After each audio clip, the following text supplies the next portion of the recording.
The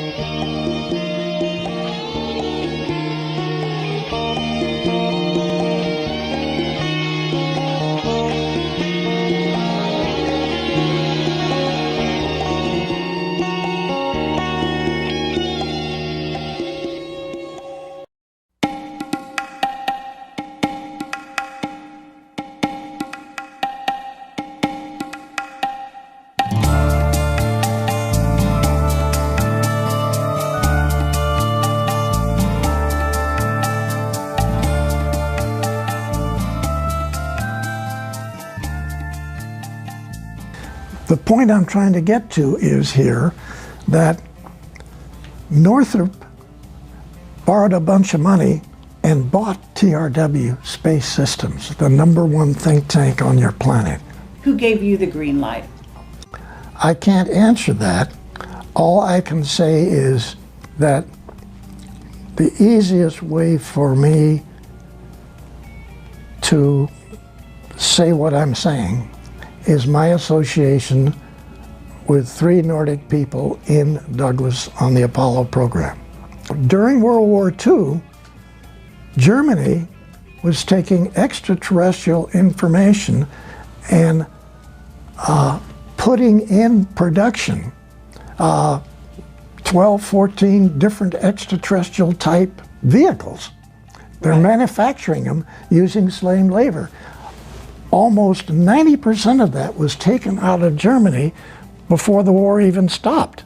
It was taken to Antarctica and is still operating there today. That there are some positive artificial intelligence out there, but that we do have incoming races of beings that are actually artificially intelligent, you know. Yeah, you can't even see them. Then they put the American flag up, okay? And then they start walking around taking their pictures. And all around the edge of the crater are all these great big things, which so are his statement, Armstrong. Sir, you've got to see these. They're massive. They're threatening. They're threatening us. So, what I want to say again is you're saying everything was planned to 1999, and basically we were stopped at a certain point, and that's a very, you know, crisis point in your book, which is very exciting, but at the same time very disappointing to hear. So it's not surprising, because in a sense the general public certainly thinks we never went back to the moon. That's what they had in their minds. Now I don't believe that. So it went black, in essence. Yes. And this gets into a whole nother area, but I'm going to ask you my question in a minute. So, Michael, you were just about to tell him in answer to his question, right? We were talking about that. I also wanted to discuss, Bill, have you ever got a chance to meet Ben Rich? No. You didn't? No, okay. I didn't. I wish I had. Okay. Because these beautiful people. Do you think that Donald Douglas Sr. consulted with Kelly Johnson and secrets were traded? Do you think that's something that... No question. No question? No question, Can yes. you drill down on that a little bit? Well, Donald Douglas was far more important in this whole thing than people realize. I'm not trying to give him a big deal, but he certainly was. And so he, for instance, knew Northrop. And I want to sort of level out on Northrop, because remember, TRW systems that came on after all of this early program things, TRW came out of the Douglas think tank. That's where it came from. And so TRW then had what constituted, I worked there for a number of years, they had unlimited funds to literally study anything, okay? Any subject you want. So the TRW staff, the president, and many of the top engineers were in the Douglas secret think tank before. And so not only did Douglas talk to TRW, but Douglas talked to Northrop. Douglas talked to Lockheed.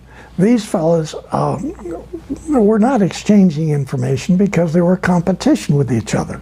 But at a technical level, they talked together.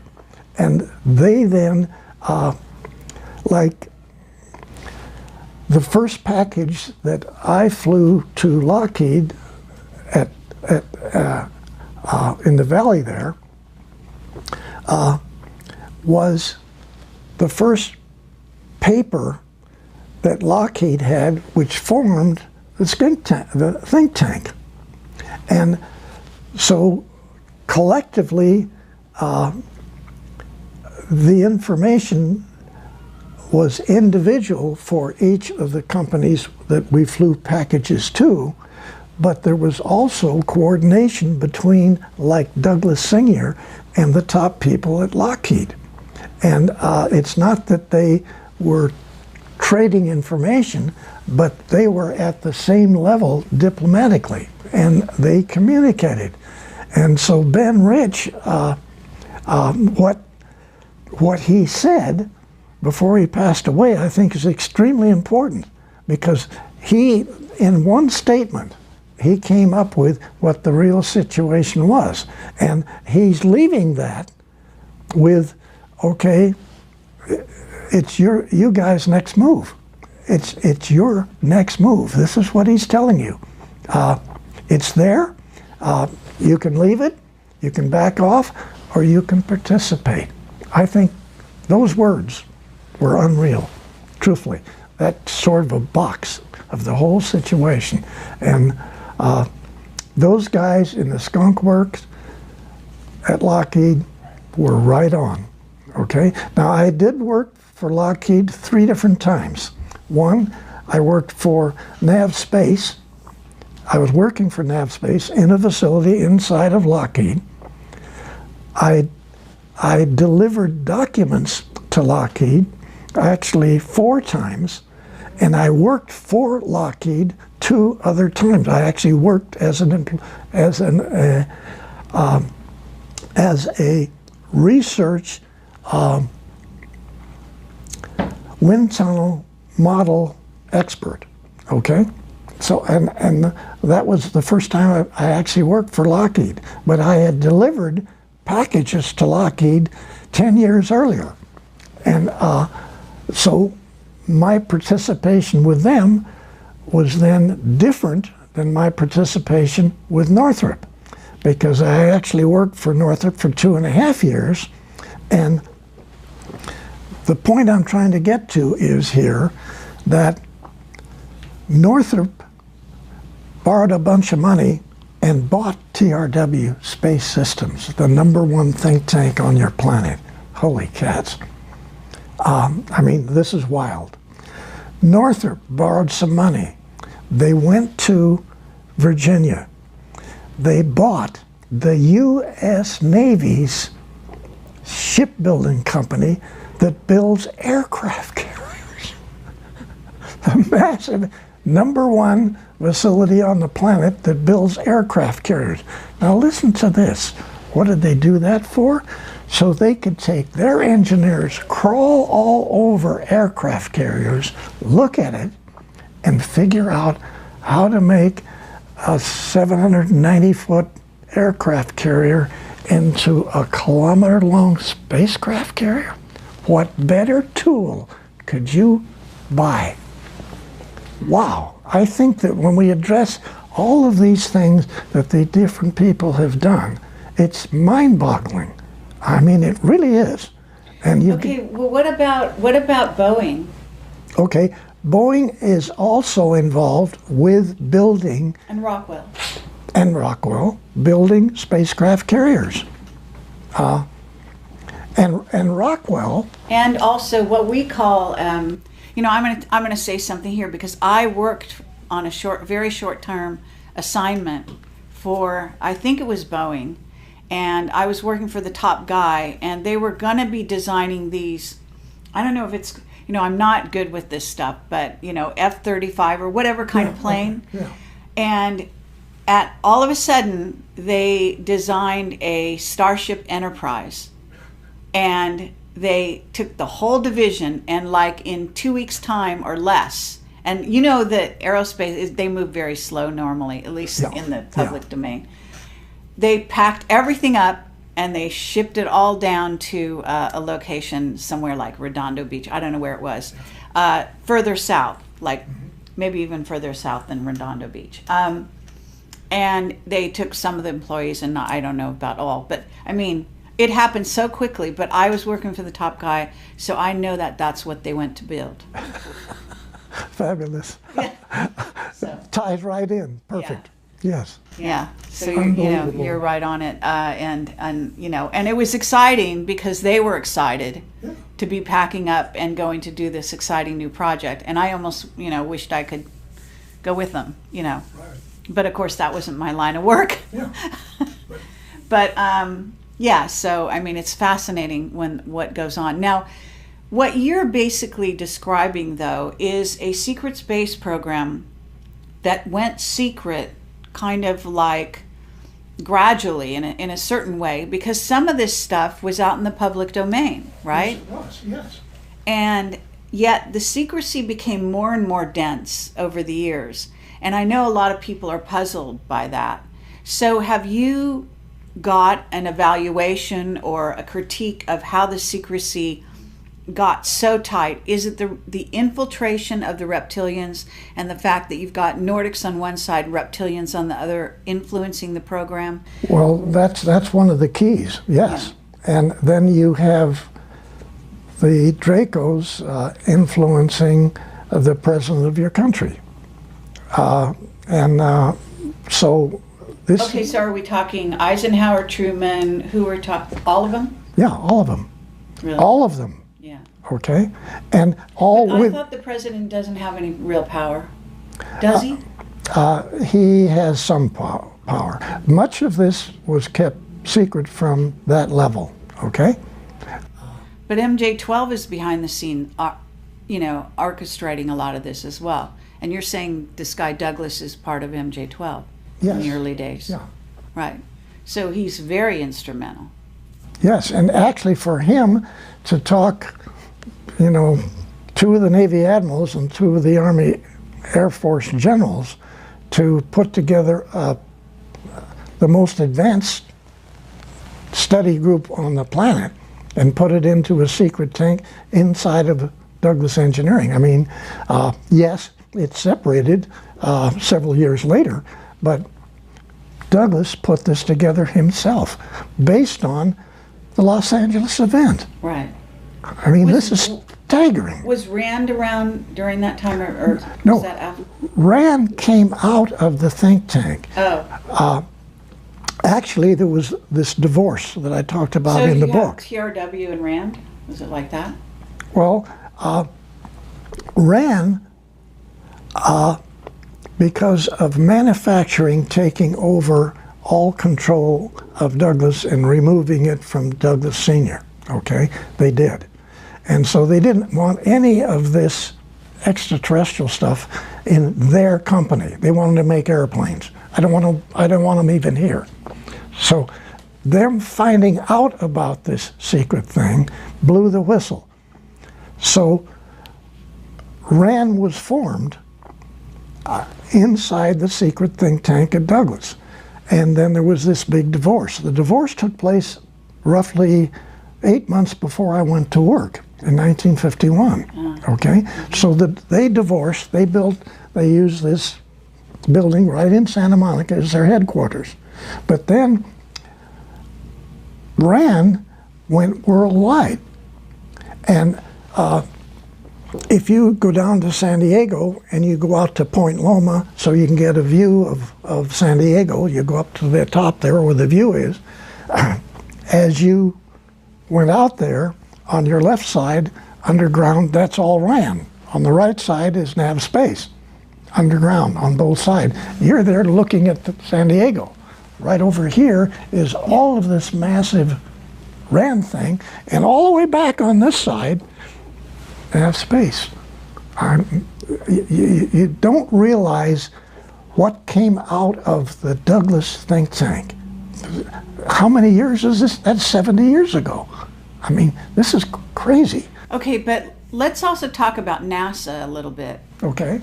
Because at a certain point, I mean, you're coming from Douglas. This is a aerospace an aircraft company, and you're bringing changes to Apollo that affect NASA. Yes. Okay, and top dogs at NASA are Debus and von Braun, and they're Nazis. Yes. And they really were Nazis. They were. They're Okay. SS. And okay, so it appears from your book even that NASA is maybe the first place that's infiltrated by Nazis and that ideology. Yes, that's correct. And so Paperclip was not just 10 or 12 German fellows coming here. It was a massive number of a tremendously massive organization that a little bit of it went to Moscow. All the rest went to Antarctica, in those big caverns in Antarctica. You got 5%. Meaning U.S. U.S., yes. Okay, but Britain got some. Yeah, but yeah, there's little bits. Okay, we, von Braun and Debus, were both principals in that organization in Germany, and so you say, well, we got good ones. There were other good ones too that the Russians got, and many of them were still managing construction of extraterrestrial spacecraft carriers, which were being built underground in Germany during World War II. Okay? You mean when they came to work for us, they were continuing? No, during World War II, Germany was taking extraterrestrial information and putting in production 12, 14 different extraterrestrial type vehicles. They're manufacturing them using slave labor.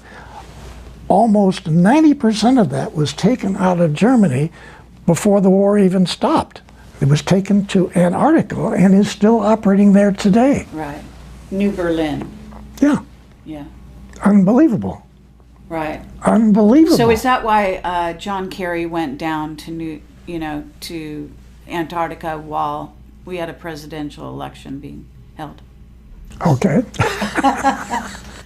Okay. Well, I have whistleblowers who've talked about Antarctica, and I've released information about this.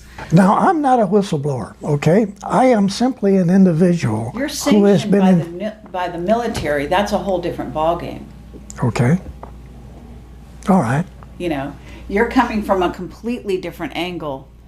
Most of the people that I deal with have worked in above block top secret.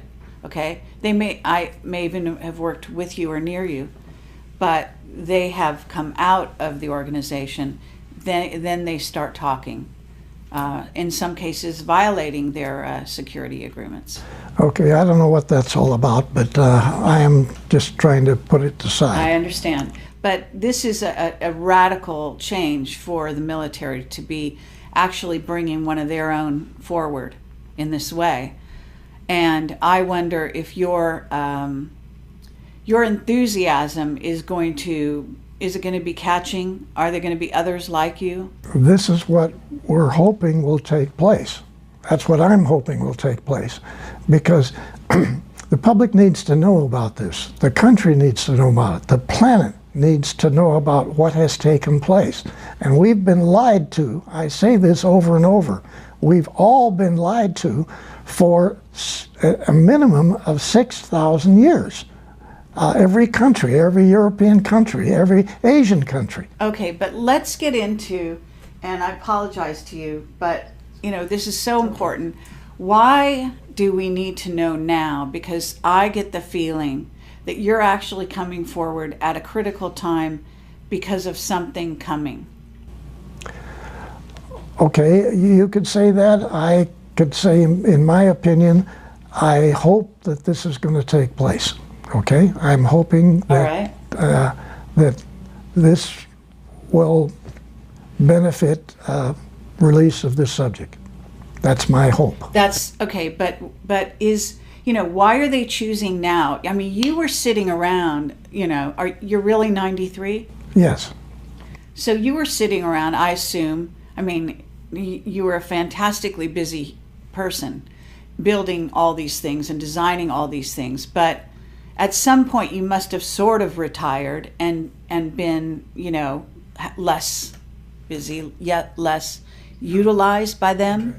And you must have, even during the time you're writing your book, and I know that Bob Wood talked to you back in 2009, and I think there was some kind of interaction with you with some other reporters or somebody back in 2002 or something like that. And this is what was written in the back of your book. And yet, you basically had, the lid was on everything you were doing, and even Bob Wood didn't come forward with the interview he'd done with you back in 2009 until 1 year ago, almost 1 year ago to now, when somebody in the organization who's bringing you forward contacted, it appears, Michael Salla. Okay, Michael Salas, he's done his homework. Okay, now, he's a nice guy too, but Sure. Through freedom of information, unlike many people, he has taken the time and taken all the hits of not releasing the information, okay? And then eventually getting substantiation for Riccobata, Admiral Riccobata, before he took over Naval Air Station San Diego, okay? Mm-hmm. He went to Lockheed, he went to Douglas, he went over to Northrop, he goes to North American. What is this all about? And 4 to 6 weeks later, Bill Tompkins takes packages to these people. What is this all about? That's now been verified through freedom of information that Michael Salas has got, and he's got a great deal more information. He's been pulling substantiation for the things we're talking about here, mm-hmm. Okay? Verifying it. And okay, but that doesn't explain why it took you that long to come forward. Who gave you the green light at a certain juncture, approximately 1 year ago, to come forward? Well, actually, it's not like what happened 1 year ago. That I don't even know what that answer is, because let's go back to the south part of Oregon and this Navy League Council that I set up in Oregon. And I had my ship models. I put them in the big mall. We could talk about it. There was an article in the paper that some people in downtown Medford, Oregon, were going to have a Navy League Council. And so I get the information in the paper, and then I have people calling us. I stood in the center of the mall 3 weekends. I had a little place there with documentation about the Navy League, and I got 70, 80 people within about 3 months, and we formed this Navy League Council. Okay, what year was this? This was 2009, 2007 time period, and I contact the commander, Naval Air Station, Naval Base, Washington, D.C., who's commander of Subgroup 9, the Boomer subs, and I talked to him, and I talked him into coming down to Medford, Oregon, in the big restaurant there, and throwing holy water on this new Navy League Council. And admirals don't do that. Admirals don't do that. Maybe a lieutenant does, or maybe a commander, or a lieutenant commander. Admirals don't do that, okay? Don't ask me how that happened. Somebody threw a little bit of whatever, and this admiral, who has a fantastic background himself on the subject, So we talking throws about holy water on a Navy League Council in the boondocks down But in... are we talking Bobby Ray Inman at this point? No, we're talking a different guy Another one. entirely. A Yeah, different admiral. yeah. Can we know his name or not? I'd rather not put it in now, but right. I'm just saying... So no, you came up, what I need to say to Yeah. you, and to help you in your understanding here, again, for whatever reason, I end up with some 70 retired naval top officers in this council, and you can't justify that in a boony town in southern Oregon that all is there is just chopping down logs. all right. Okay? Okay. Now, I can't give you the answer. I can't give you the answer of why just south of Medford there's a mountain. And there's a mountain there where all of these Navy officers, most of these Navy officers are in business, who they have their own airplanes. They fly all over the United States and Canada. They see UFOs coming south, coming from the east, going into the side of this mountain, This isn't Mount Shasta, is it? Mount Shasta. It is. Okay. And so they take their airplanes and they fly collectively, 7, 8, 9 planes, trying to find the door. And they don't find the door. And then while they're doing this, 2 of them come out, Right. just next to them, fly right past their airplanes. Pretty awesome. Oh my Yeah. gosh. What did you say? So what are all these, how, You know, look, you're in contact, even to this day, with Nordics. You're being influenced. You're being communicated with Telepathically. Yes. Okay, so that's what they did. They basically kind of telepathically said, "Hey Bill, this will be a great idea for you. You'll go down. You'll start this association, and if you build it, they will come." Right? And they did. Yeah. Okay, and they did, but I can't justify, okay?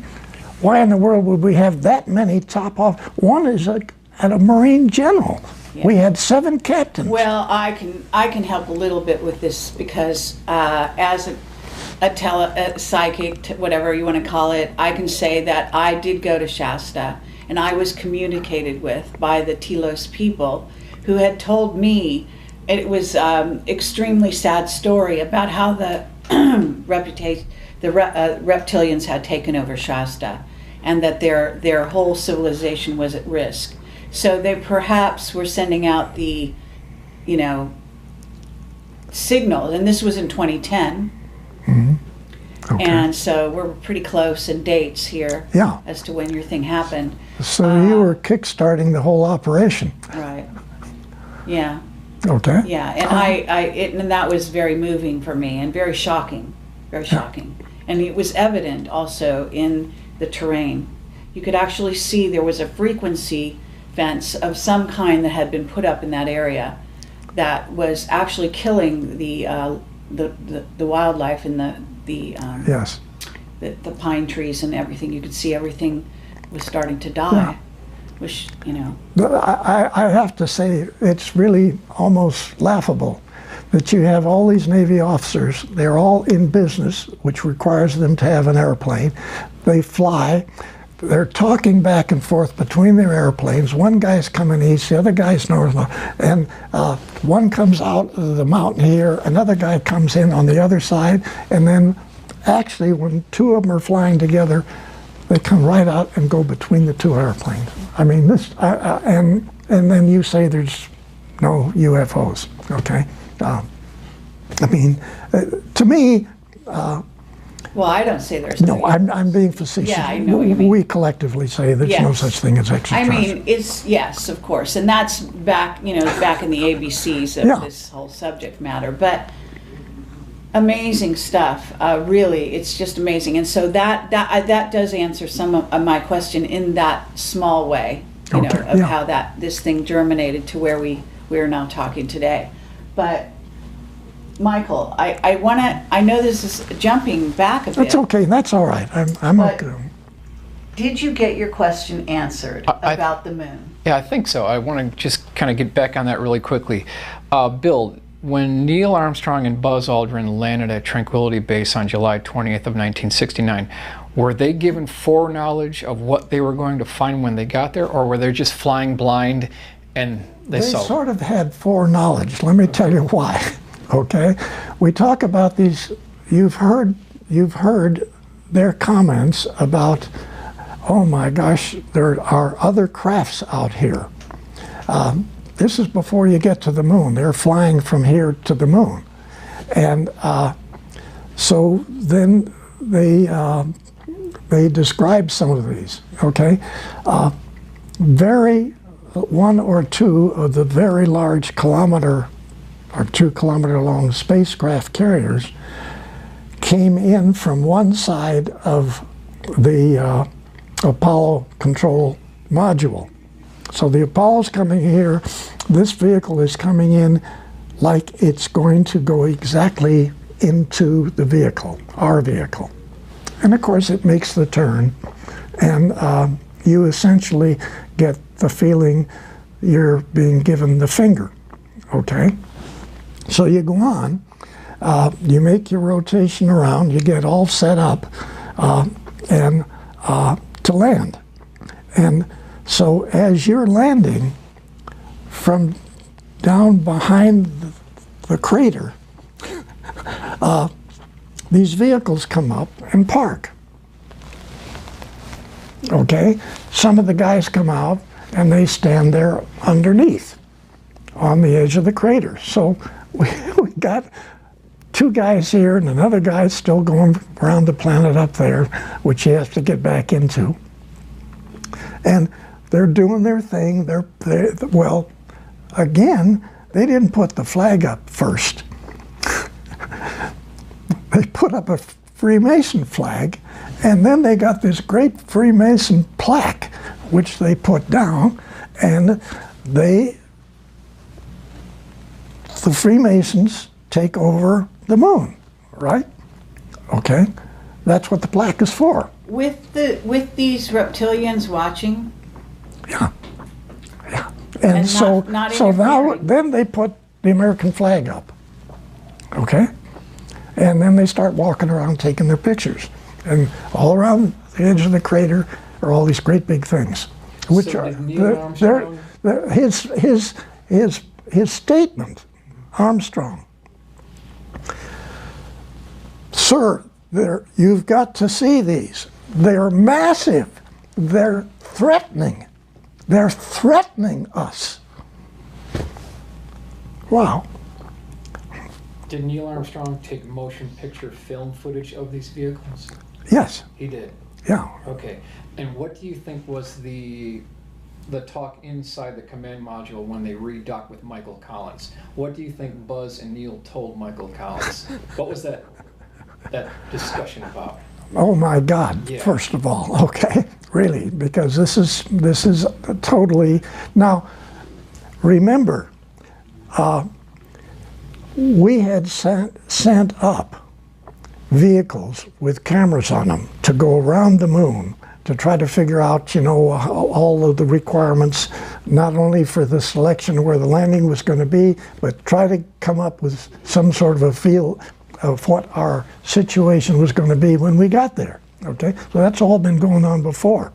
So we have seen and we have photographed structures on the other side of the moon. And next to those structures, a ways away, are foundations of many different buildings that are there. So we've already photographed. We knew that. Okay, well, I'm going to go back even further than that, though, because we know the Nazis had been to the moon, right? Yeah.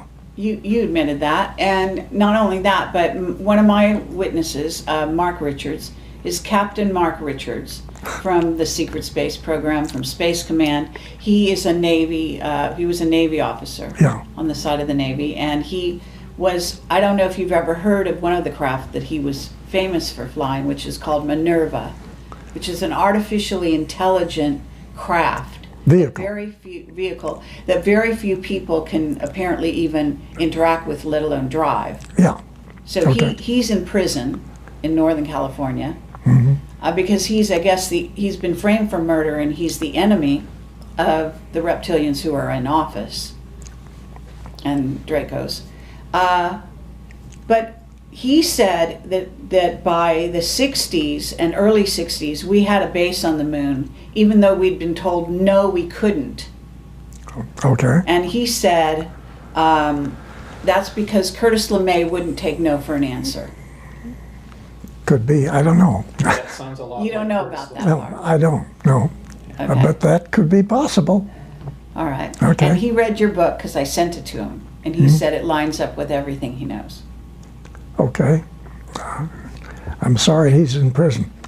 Yeah, well, I think that, you know, with your revelations, maybe someone could actually turn some keys somewhere and get him out. Yeah. He's almost an elderly man at this point. He's in his late 60s, I think. Oh, okay. Not as old as you. Yeah. But he was chosen the same way you were, he said, when he was very young. Well, that's where I was trying to get back to him, that it's not just one or two people that are selected, okay? There's hundreds and hundreds of these people actually all over the planet. There's Russians too, and there's Chinese. And so, but unfortunately, not making this nice,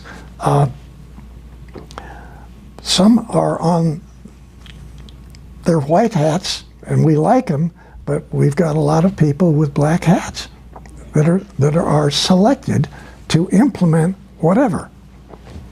And this is a real problem. And you can't cover this part of it up and just say, I don't believe that, okay? Oh, yeah. We are stuck with situations, plural, not one, but situations with which we don't have control over. And we are being used, we have been being used, and I hate to say this, but we're just a laboratory for them.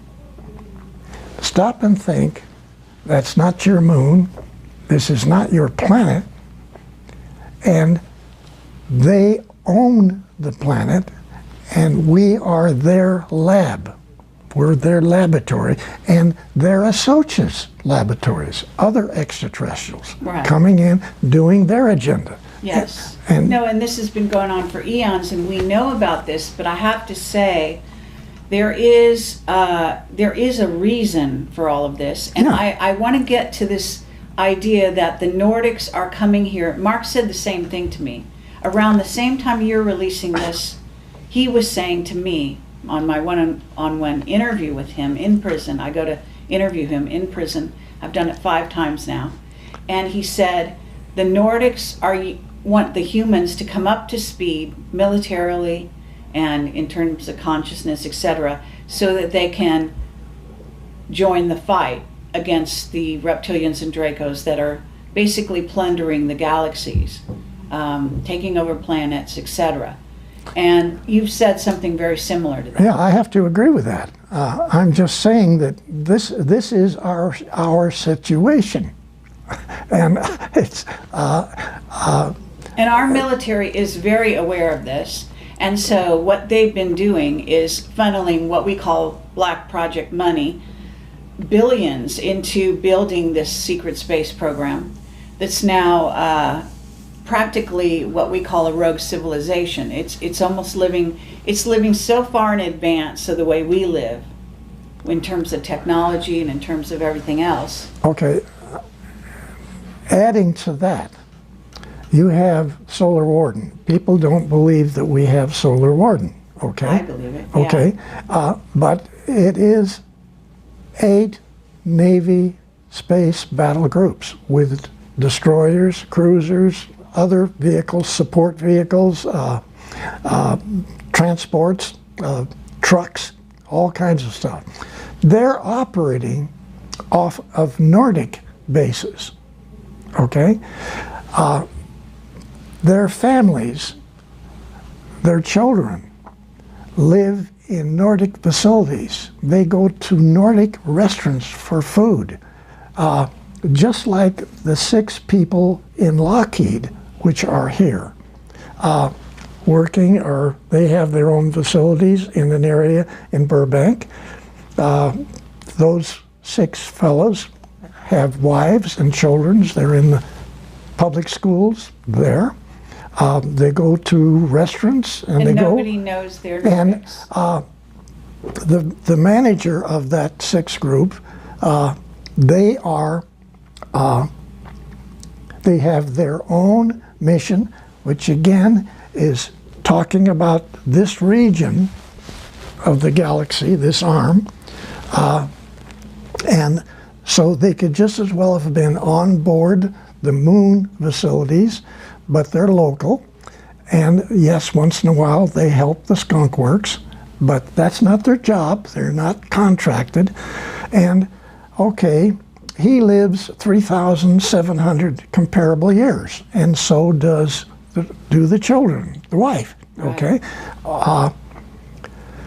the children go to the schools, but every hour they put in class, they're being taught telepathically their own information, because they can finish a 4-year college degree by 9 years old.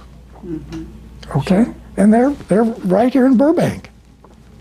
Now, yes, we've got all this other stuff out there too that's being operated in the same manner, and those people are they're not necessarily here as a contract to help Lockheed, but yes, they do once in a while talk with the skunk works, make side issues, make side suggestions.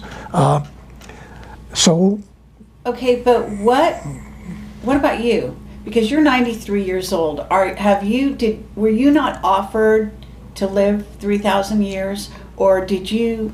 What's your relationship with them?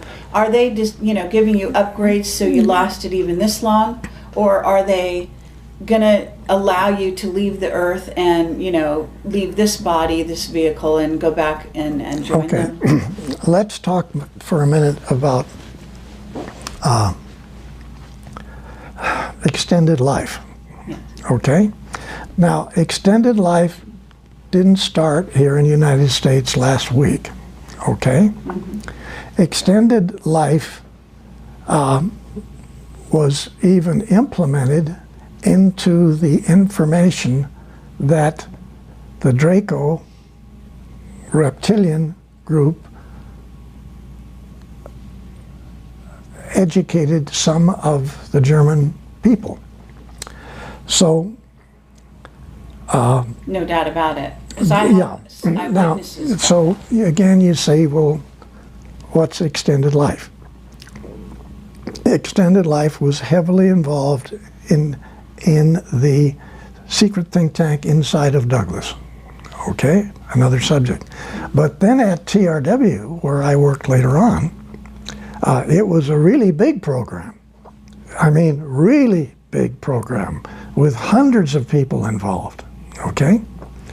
But even before that, the Nazis were reverse aging people.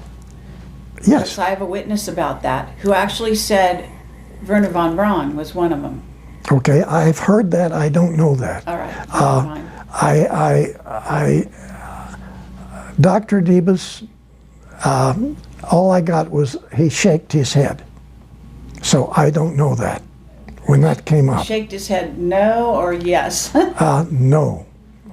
So maybe he was, I don't know. Right. All Well, right? But, why would they tell us? yeah, but okay. whatever.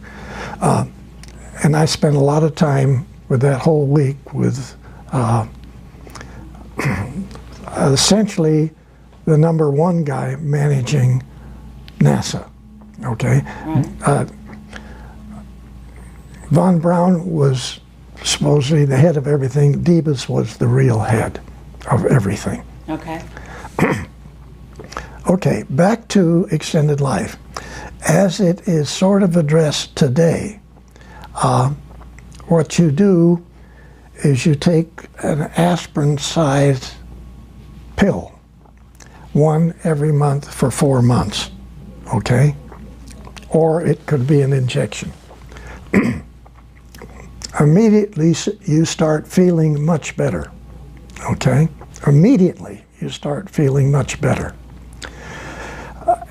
At the end of, or probably way before 4 months, the guys revert back to the latest number is 29. I've heard 23, I've heard all different dates, but say you go back to 29. So you've got everything physically that you had at that age, muscular, everything.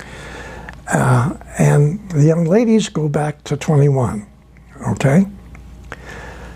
You have everything that you had at that point, plus you have a minimum of 400% greater capability of your brain, okay? Okay, so that, you have said that on other shows. Now I want to know, again, what's their relationship with you? Are you going to take one of those pills one of these days? I want to sign up for the program.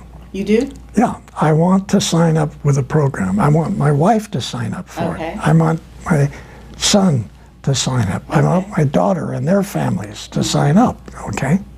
But is there a but in there somewhere, or is that fine, or have you gotten an, okay on that? Or? I haven't been able to sign up yet, Oh. okay? But I'm just saying that's a very real program.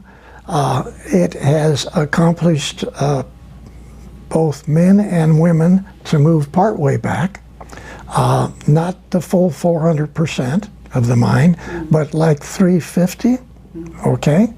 The plan is 400% maximum, maybe 800% greater use of the brain.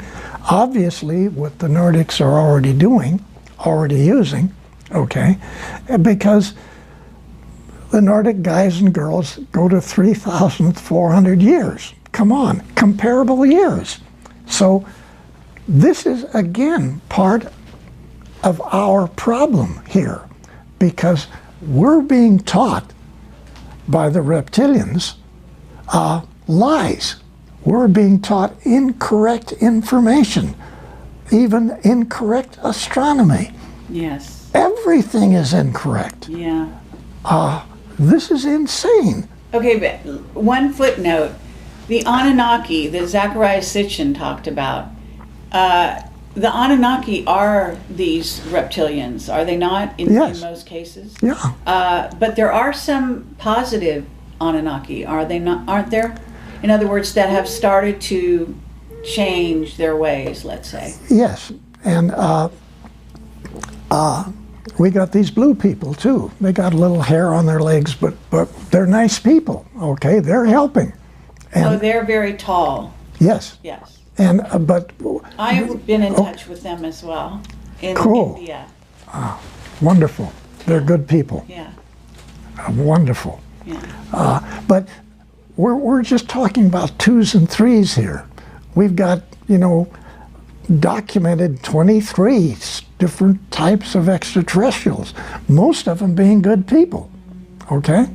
But then we've got these massive capability with facilities of the Draco extraterrestrial side that, they're controlling. And they don't just control this planet, we're just one of their planets that they Is control. Mars under their rule or not? Because I know we have bases on Mars, Yeah, right? yes. And so I one of the whistleblowers out there says there are wars going on because there are different bases on Mars between those bases. Okay, and yes, many people, including myself, have watched partial wars with vehicles diving on top of other vehicles from the coast right here, halfway between Long Beach and Catalina Island. Oh, sure. 4 or 5 o'clock in the afternoon. 2008, 2009, both. Okay? Watched them both. One of my witnesses was killed.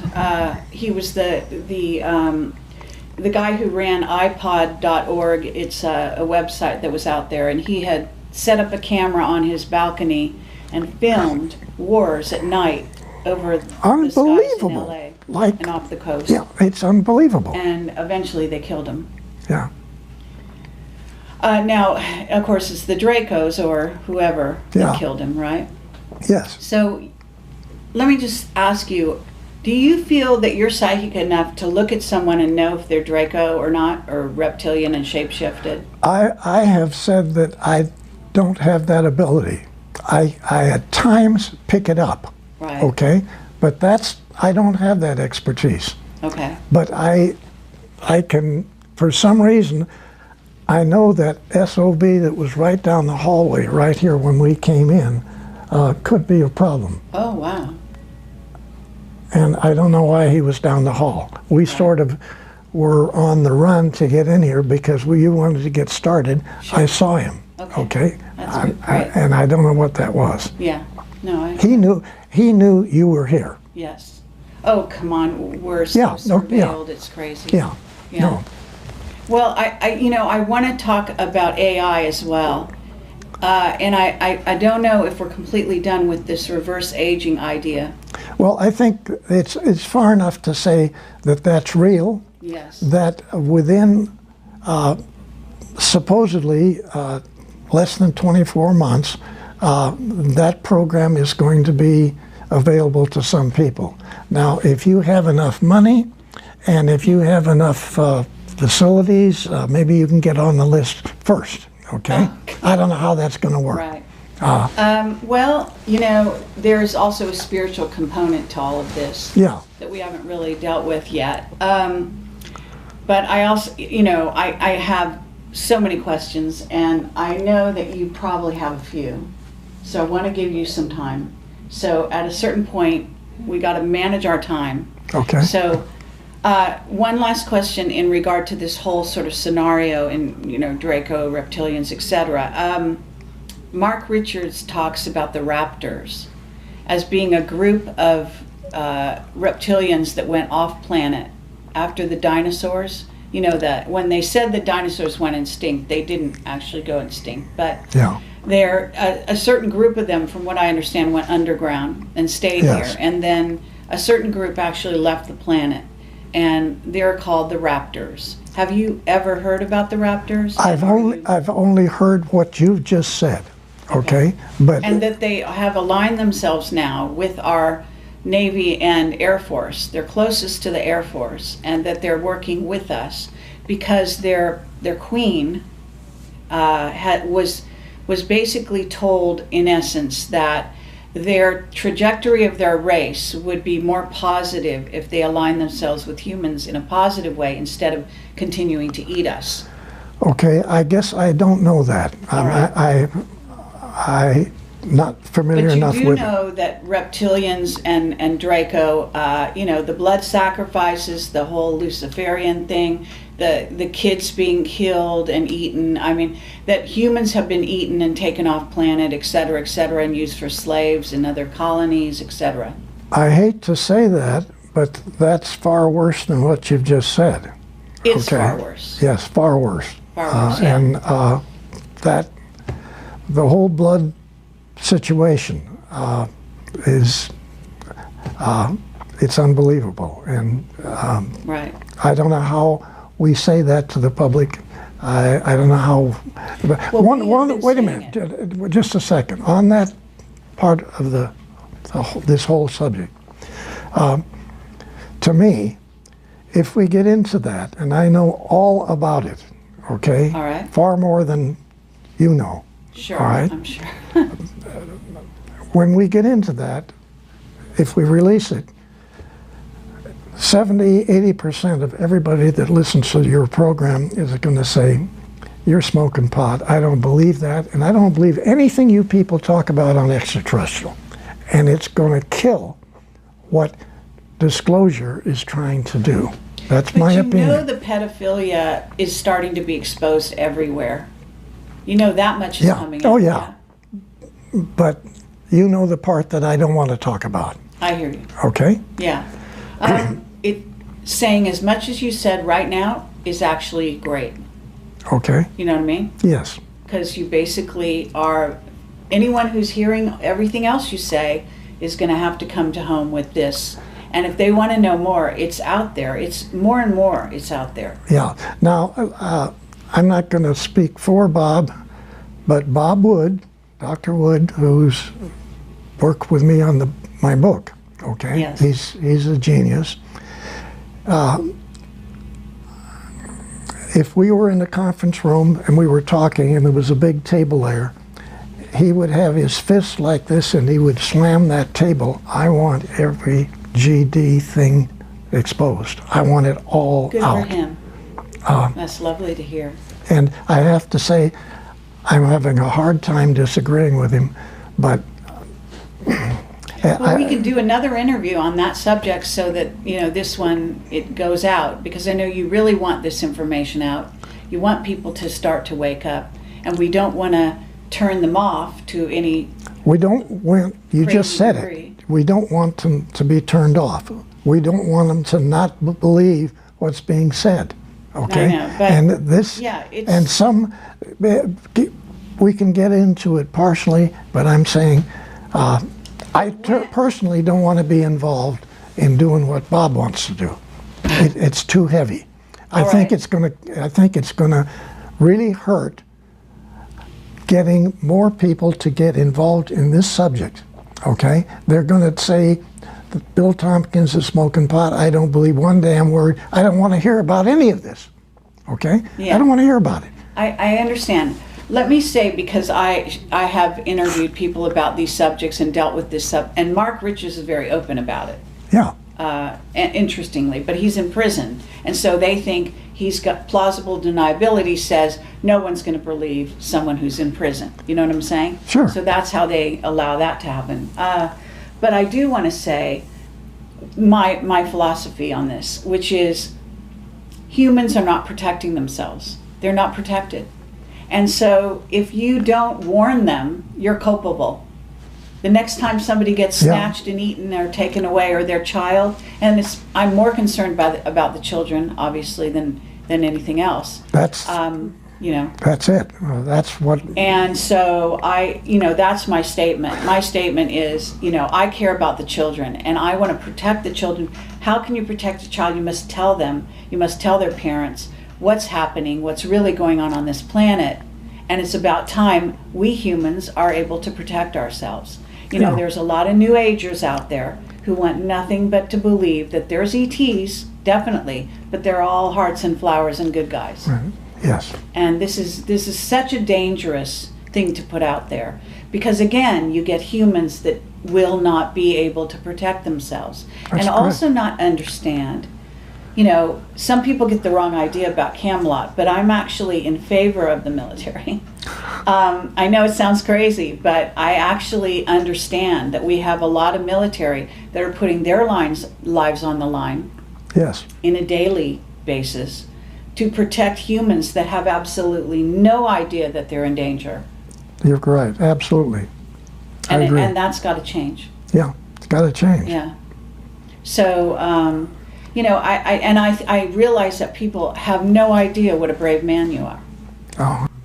You are, I just wanted this statement made on my interview here, that the courage that it takes to actually do what you're doing right now is phenomenal. Really it is. See, I can get away with this because I'm a journalist and I can say anything and people will say, she's crazy, and just not listen. But someone with your stature, with your reputation and your documentation and where you were and where you come from and all of that, this is substantial. I don't think people can ignore you. I don't think they can. Well, I sure hope they don't, because frankly, we need help. Yeah. We need everybody involved in this. That's not a lie. We need help. Yes, absolutely. So at this moment, what I want to do is I'm going to get back to AI at a certain point, but I want Michael to ask any questions he's burning questions that you have right now. Okay, that's fine. Bill, let's switch gears here, but we're still on the same topic of naval programs. What was the primary mission of the 1946 naval program known as Operation High Jump, and what really happened? Very interesting. Essentially, the World War II had ended. We didn't win. It's just sort of ended. And the Navy had been involved with the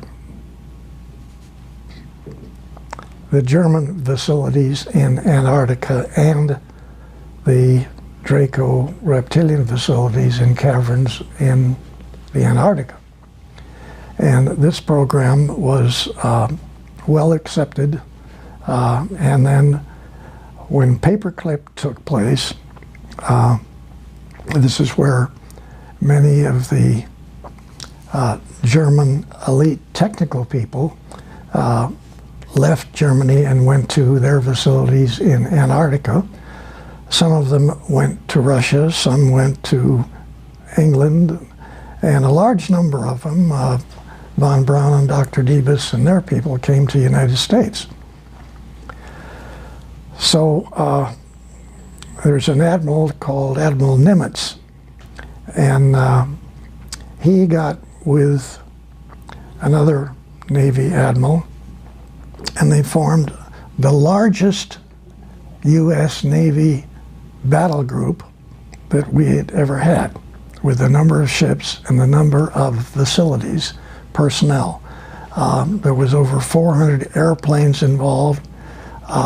Many of them were enormous flying boats, PB-3s, TBFs, which were all in this battle group that went to our South Pole to clean up the mess down there, okay? There are large tunnels underneath the water all around Antarctica where the Germans, with very, very large truck submarines, had been taking facilities from Germany to Antarctica, the facilities had in Antarctica. So everybody said, we got Paperclip here in the United States, but you don't realize that 60, 70%, even slave labor personnel, were put in these submarines and taken back to Antarctica through these big tunnels to very large facilities. So yes, there were extraterrestrial UFOs there too, and there were some production German UFOs also. So when we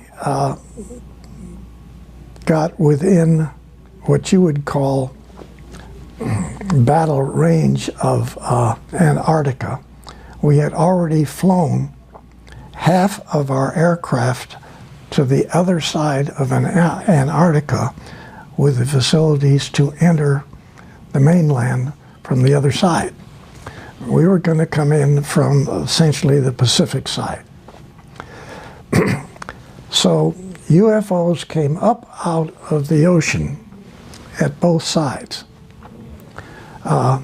They eliminated every aircraft, including all of the helicopters, flying boats, every aircraft we had were eliminated in about 20 minutes. We had already started operations, landing type operations.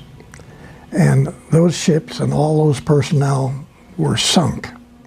They ended up going to the bottom of the ocean off of the coast.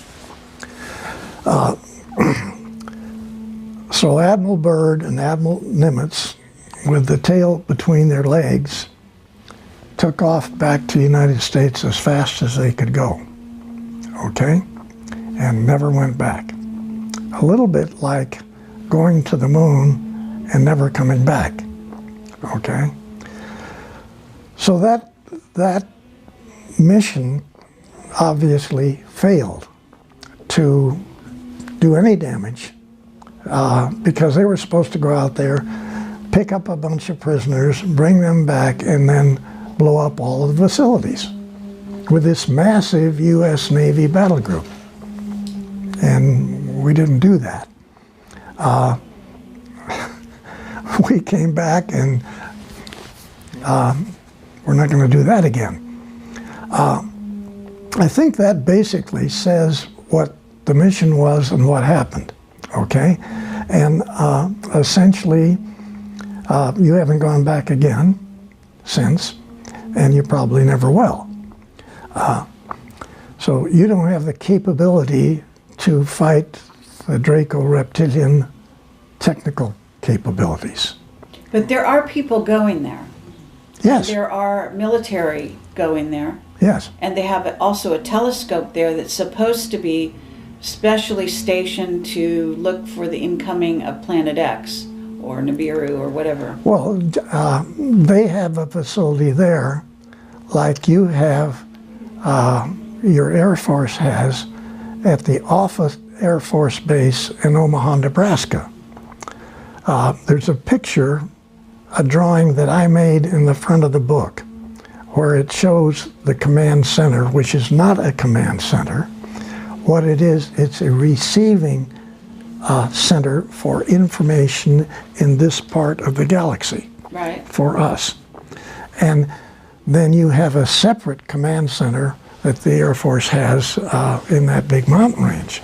But the one we're talking about is like the Dracos have that the SS still uses, which is in Antarctica, and it's a controlling area of incoming vehicles that are not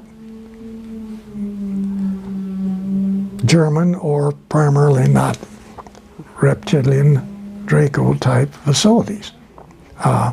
They could be Nordic, and they don't want the Nordics there. So that telescope facility also has much greater capability than any telescope that we have, and we just had in the last couple of 3 months found out that there are 2 trillion galaxies out there. Wow. So we got better capability as far as we're concerned. The ones that the Draco reptilian have in Antarctica is much bigger than that. Wow. Okay, but how is it that the humans are they do go down there? Are you saying that the ones that are allowed down there are Draco or reptilian, or are you saying that they allow them to come and go because that's some kind of treaty or arrangement? Well, it's just a arrangement between what was left of the SS and the people that are working in Germany on extraterrestrial vehicles. They have them in production. Still. Today. And you went down there to clean that up, and you didn't win that battle. So there's still communication with even humans from here to Antarctica, and you have Draco reptilian guys running your governments of every country on your planet. Of every government. There you go. Wow. That's quite a statement. Does that answer your question? That answers. I'm sorry. It's not what we want to hear. No. Okay. Not at all. Okay, everyone who watches this is going to want me to ask you about Nibiru, the return of Nibiru, Marduk. You know who Marduk is, and Anu, and all of that. These are the head Anunnaki. Do you think that are you able to talk about a return of a planet, or is it a planetoid? Is it a Dyson sphere? I'm going to have to say, I'm not familiar enough, other than the title, with that operation. So, frankly, I can't help. Okay. That's not my area. All right. And I know about it, but I know of it. Okay, have you been told, let me ask you this, Mark Richards says we're about to start Earth changes in a sort of a more major way. What I notice about Earth changes is a lot of times they're orchestrated and they're created by men or Dracos or reptilians, and that they're supposed to start here at the beginning of 2017. And Camelot was always told I've been doing this for over 10 years, that 2017 was sort of the kickoff date for a lot of so-called Earth changes. So okay. Have you heard that? Let me talk a little bit about a different involvement of that. All right. Okay. I had a cousin is Walter Handon in our family here, who was 3 years older than me, about the same age as my brother. And after, say, 1933 time period, we were just kids living in Hollywood. Walter's house he was the only child. His dad worked for the railroad and didn't make much money. And so they rented a house in Hollywood, which is what we did. Nobody had any money. And so they didn't have any landscaping in the front or the back of the yard. So we kids would, in the afternoon, after school, we'd get together and dig holes in the dirt in the backyard.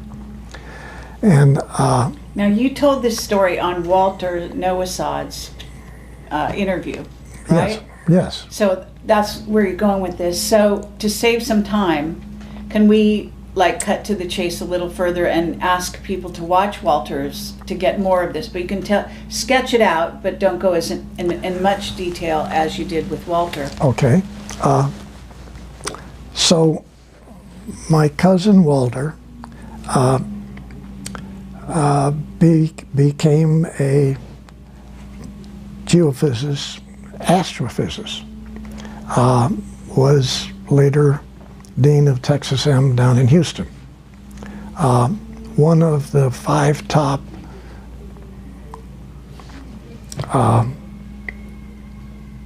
astrophysicists, I guess, in the country. And so he continued to come to California, and he would stay with us. We were living in San Fernando Valley, and I was working at TRW, and he was a consultant to TRW. And so TRW had astronomy and every other technical field going, with many different sub-laboratories working on it.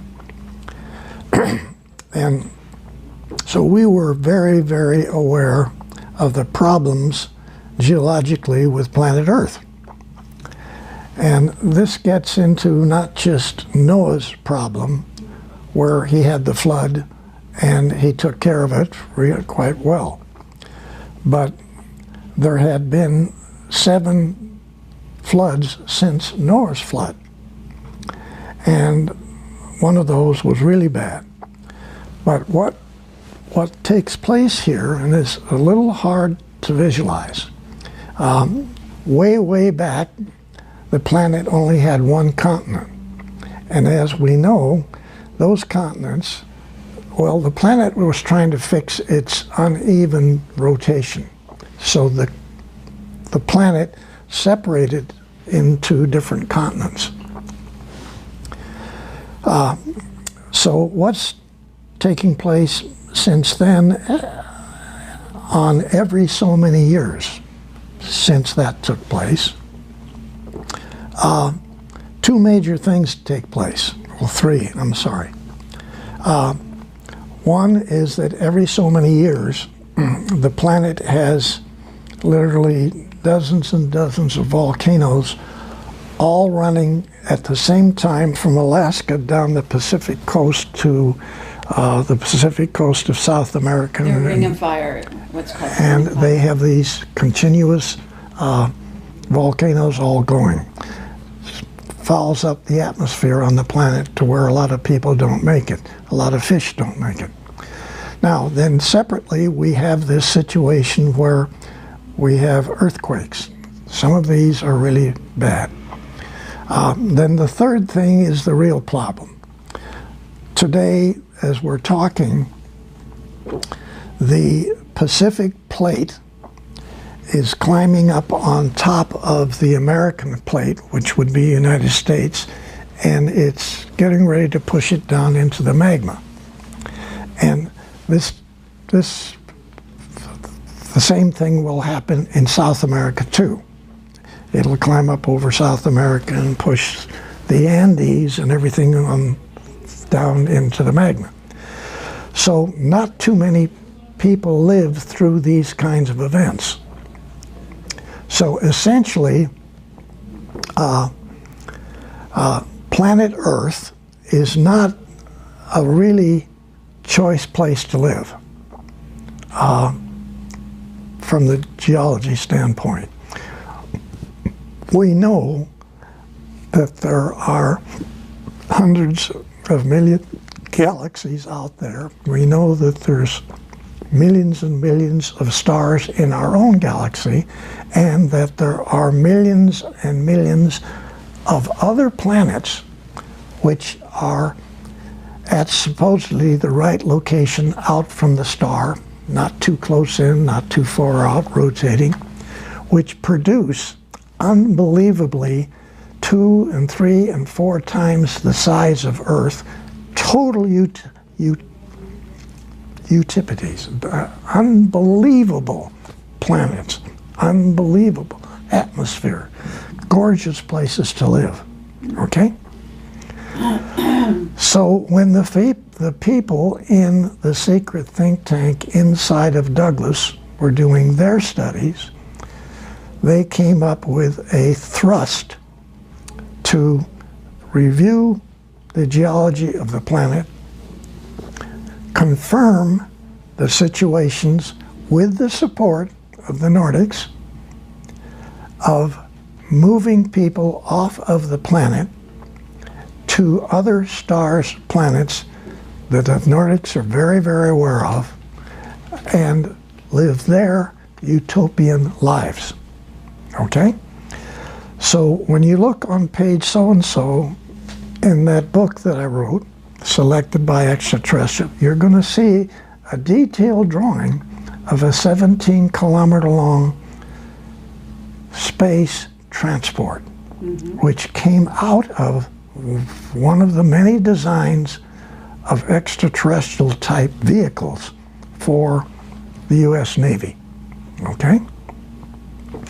Now you have to ask the question, what's the relationship of the geological part of the planet and the fellows that were studying our problem here, which of course was extraterrestrial, but then it's also geological. Wow. And so these two things were put together a long time ago. And yes, you got nice suggestions by your cousins, the Nordics. Look into this, gentlemen, ladies and gentlemen, look at it.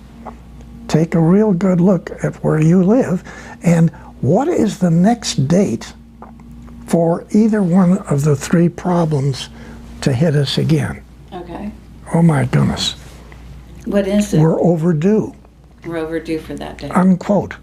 Okay. Now, my cousin, Walter Handon, was in on everything that I just said. He was the top expert to the most advanced astronomical space think tank on the planet. Okay? So is he still alive? No, he passed away quite a few years ago. Oh, Real nice guy. right. He and I brought this stuff back and forth just continually.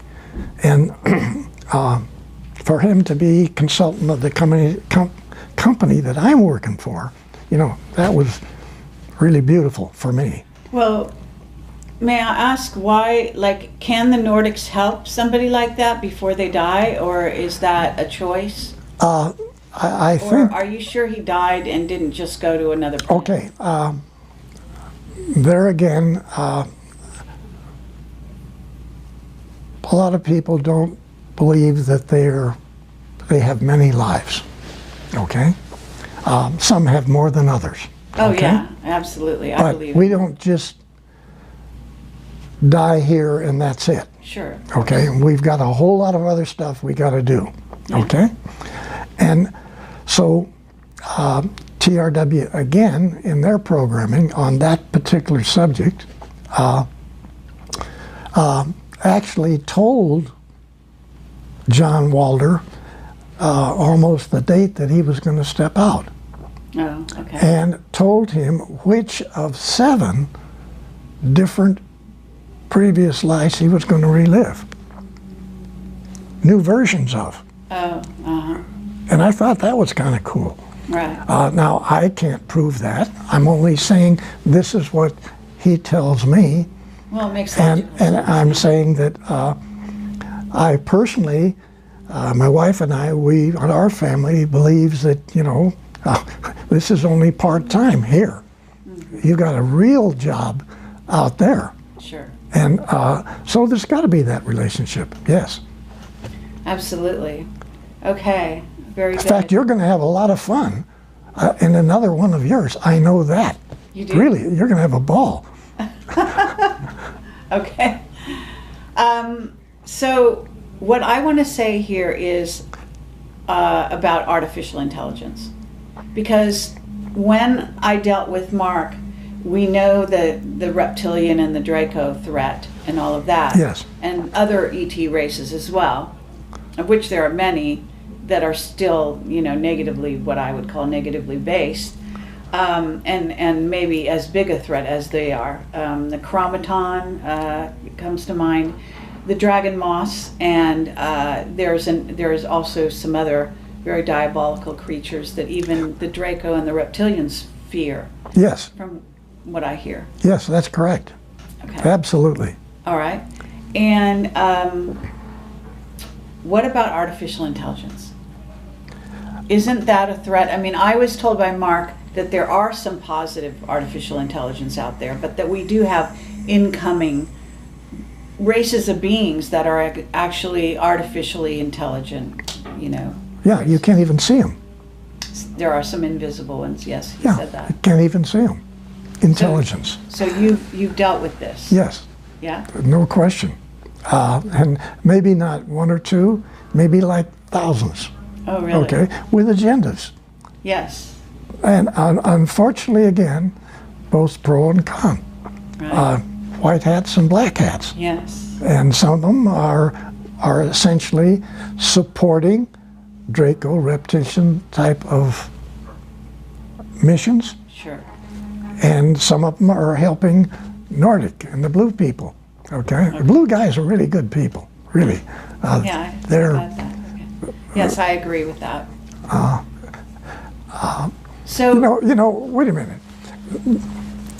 This little dissertation right here yes. has been fun for me. Oh, good. I'm like having fun Excellent. with you hitting on me. With this, you're trying to bang me. You're trying to hit me over the head. And really, you know so much about this subject. It's unreal. Oh, that's I just have to There you go, say, Kerry. I have to say, well, coming from you. That's what I'm saying. no, I have to say, you're beautiful. You really know. You really know what's going on. Thank you. Thank you. Thank you. Really. Well, you know who I have to thank. So Okay. I'm not going to take all the credit there. But thank you. That's lovely Yes. to say. Thank you very much. Okay. What are we on time? What time did you want to get out of here? It's 2 o'clock. It's 2 o'clock. Okay. So we have kept you for a very long time. Okay. I can wrap this up here. I think Okay. maybe this is plenty of time for a person of your age, even Okay. though you're not always going to be this Yeah. age. Yeah. I get Right. that. But so I guess cameras are still rolling, and I guess we should wrap this up. And I want to say thank you I very love much. you. Love you. Love you, and Okay. thank you for your Yeah. service to humanity. Okay. Okay? Appreciate it. And I mean that from the bottom of my heart and the top of my heart. And Michael, thank you so much.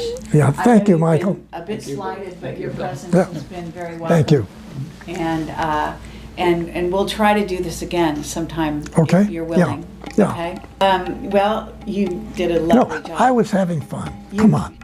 It looked like it.